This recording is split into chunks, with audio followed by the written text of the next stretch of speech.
భజగోవిందం శ్రీ శంకర్ భగవత్పాదుల వారిచే ప్రసాదించబడిన అద్భుతమైన వేదాంత గ్రంథం.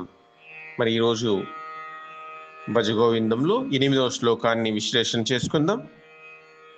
కాతే కాంతా కస్తే పుత్రః సంసారో అయమతీవ విచిత్రః కస్య త్వం కః కుత ఆయాతః తత్వం చింతయ తదీహ భ్రాతః.